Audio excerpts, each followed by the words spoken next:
से केरा जब सोट जाइबू जब लहंगा उठा के घोट जाइबू तो छूट धागा धक पाइबू।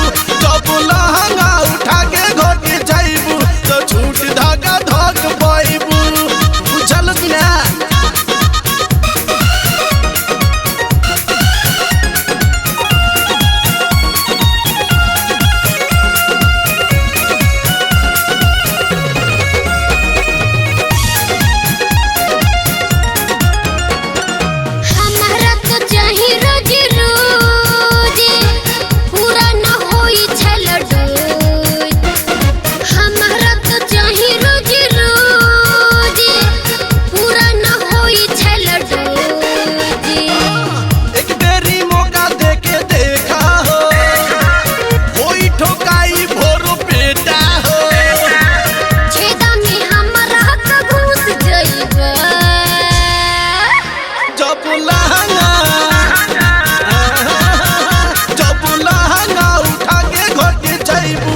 छूट धागा धक पाइबू। जब लहंगा उठा के घोट जाइबू तो छूट धागा धक पाइबू। बुझल कि ना?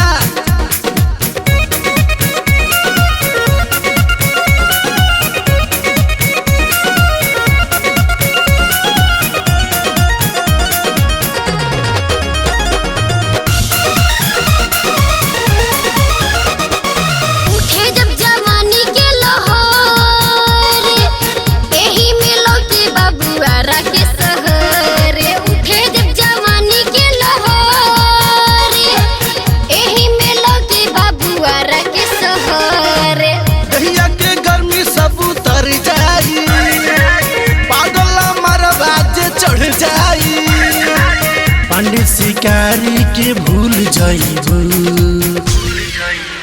जब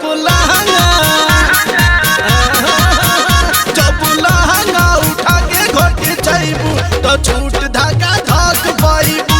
जब लहंगा उठा के घोट जाइबू तो छूट धागा धक पाइबू।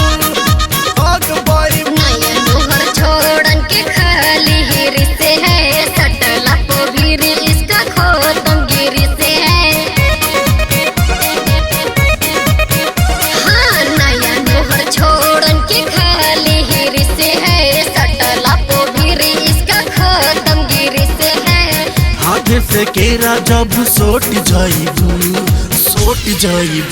जब लहंगा